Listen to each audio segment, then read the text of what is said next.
Hello friends, it's Joe coming to you from the absolute strangest place we've ever recorded part of this podcast. I am sitting in an airport terminal now, waiting to head to Canada. But we recorded this episode for you guys before the Ink cards elevated. As you might have seen by now, the Ink business cards, 3 of them have elevated their offers to give you 100,000 points for $8,000 of spend. And this is such an incredible offer. So you will hear us talking about the old offer in this episode. We just wanted to let you know that has in fact elevated, so now is the absolute best time to be taking advantage of this. You can find our links in the show notes. If you click on our links and they are not working yet, give it a few days because the affiliates get the elevated offer links first, and then personal offer links usually go up in a week or 2. So if you are playing with a player 2, or if you are using the link of a small creator and it's just a personal referral link, you will have to wait to see that elevation happen. As always, we so appreciate you using our links, and we hope you enjoy this episode. Let us know if you have any questions about the Ink business cards. Okay, let's get into the episode.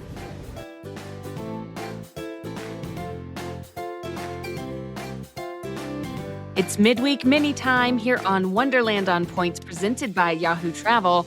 Today, we are going to chat business card. It's been a while since we talked about having a great business card, and there is a set of business cards in particular that's very important for people to know about. And if you are new to the hobby of points and miles, you may not know about this yet.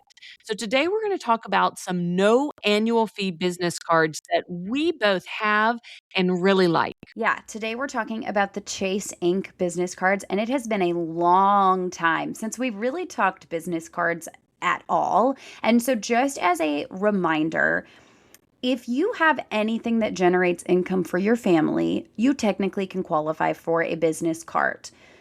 Meaning, if you sell things on Facebook Marketplace, if you resell at consignment stores, anything that you make a profit, you technically have a business. You generate income for your family. Or if you work as a 1099 contractor, if you do babysitting, if you do pet sitting, all of these things technically qualify you as a business. You do not need an EIN number. You can apply with your social security number as a sole proprietor.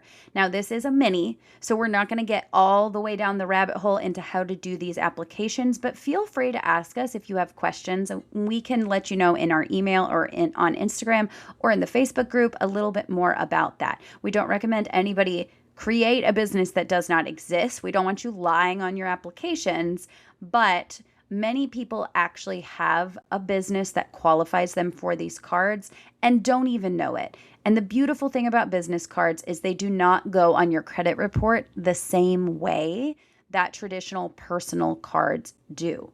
So we wanted to dig into these specifically with you because Chase is really irking me lately. They're trying to make it very, very difficult to earn their points and use their points and transfer their points and redeem their points. And they want you to go for their ultra expensive, super duper fancy Chase Sapphire Reserve card. And we want you to be able to earn a really nice chunk of points with a no annual fee card. And so these 2 in particular, I have both of them and I love them. I will be keeping them forever. If you are a business owner, there's nothing that breaks my heart more, or I don't know that breaks my heart's the right word, but I feel so sad when I discover people in my community. Maybe I'm getting my hair done. Maybe I'm getting my nails done. I'm just chatting with people who I realize are business owners and they love to travel, but they don't know how to travel on points. They don't know what a gold mine of points they are sitting on by being a business owner and not capitalizing on all that you can earn with business credit cards. So please, if you know someone, if it's you or you know someone that is a business owner, send them this episode because they need to understand that they are sitting on every year probably thousands of dollars worth of free or discounted travel just by using the points and miles that business credit cards can earn them. It's something that I don't know. People just don't realize. And I want more people to understand you have a lot of expenses with businesses. Some businesses have really high expenses. And if you are not earning points for those, that is such a shame to be leaving that money on the table. 100%. It is so sad to find out that people don't do that. We are not going to get into every single nitty gritty benefit of these cards right now. I think we're just going to try to skim the surface for you a little bit to tell you how these can fit into your everyday setup when it comes to earning points. So, the two we are talking about today are the Chase Ink Cash and the Chase Ink Unlimited. The reason that those are the two we're talking about is because those are the two that do not have annual fees. There is also a Chase Ink Preferred.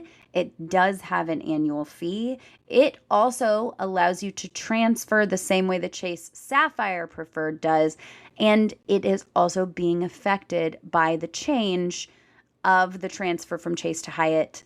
It will now be a 4-to-3 ratio.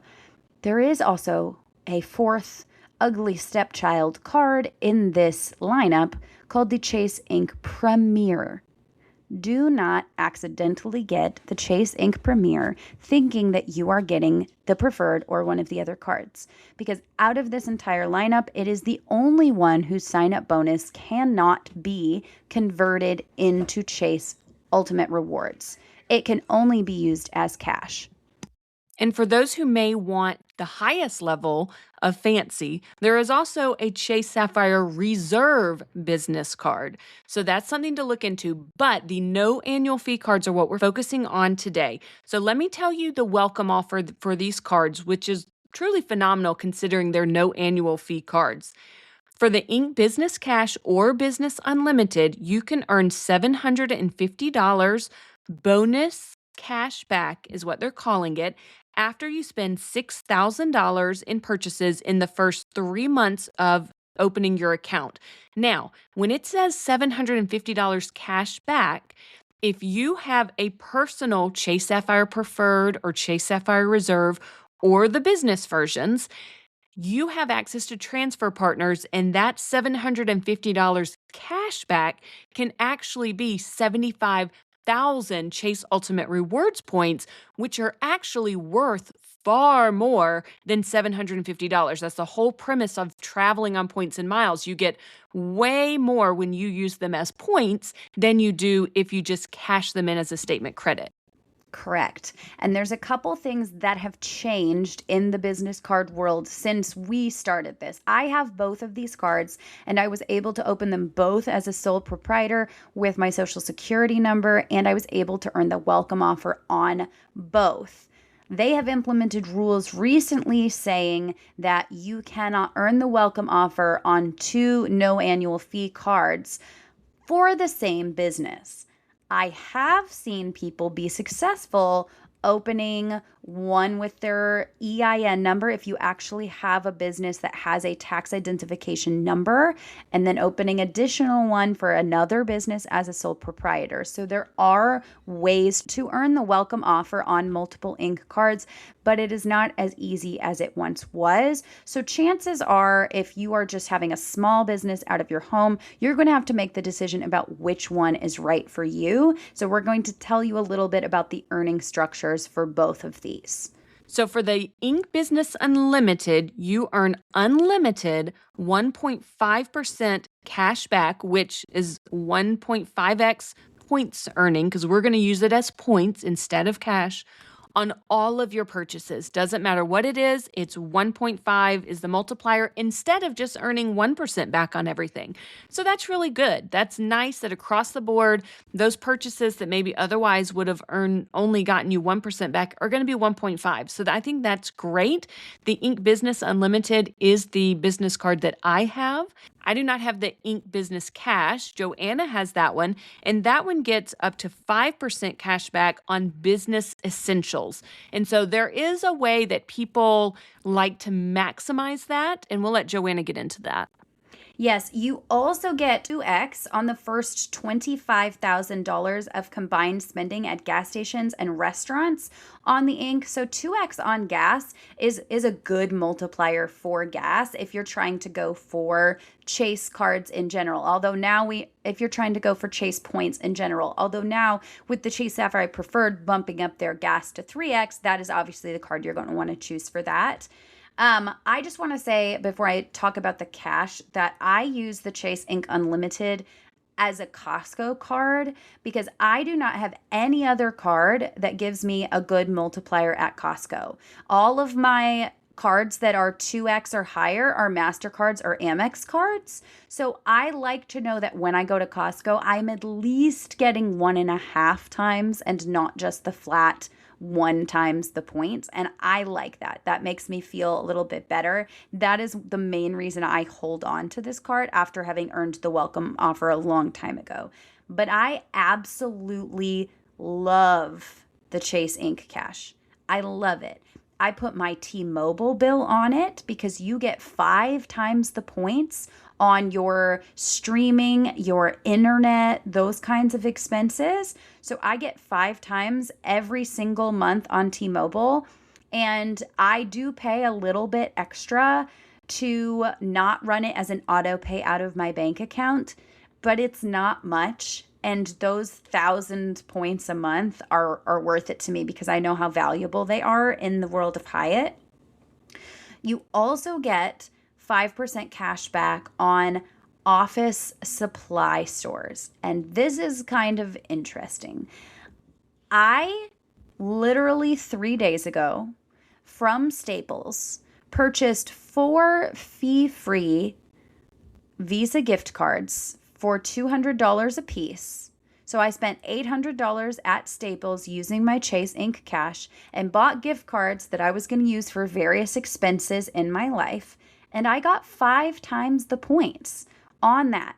That's 4,000 points for expenses that I usually only would have been able to get 800 points for.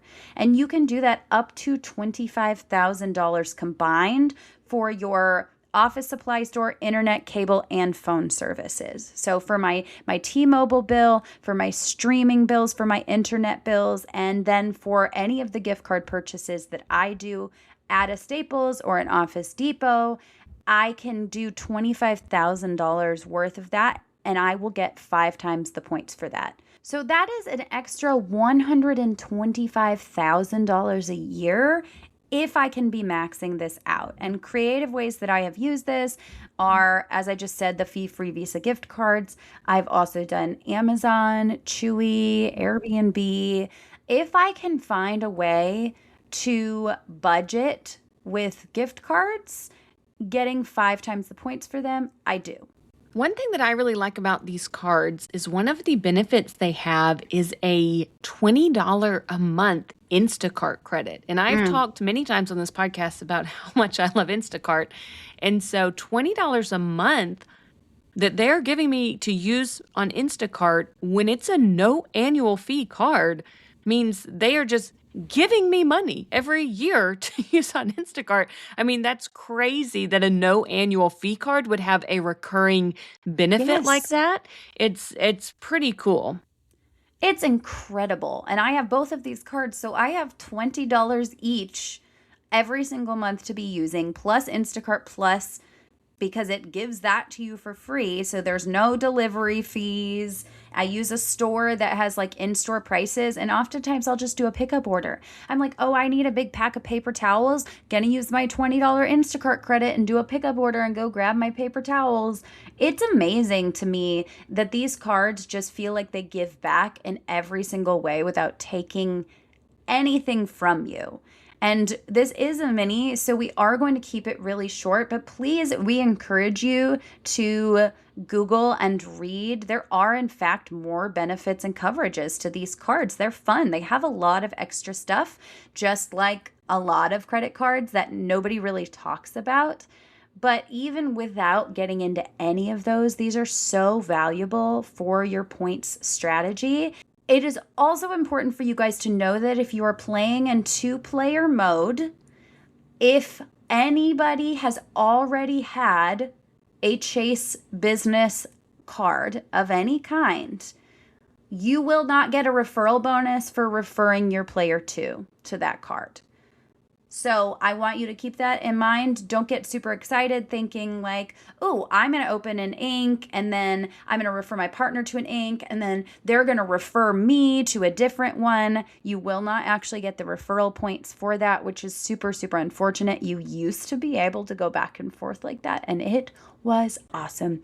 Those were the glory days. But if you find that you are interested in adding one of these business cards to your strategy and really pumping up your Chase Ultimate Rewards, you can find those links down in the show notes where they always are. And as always, we so appreciate if you use them.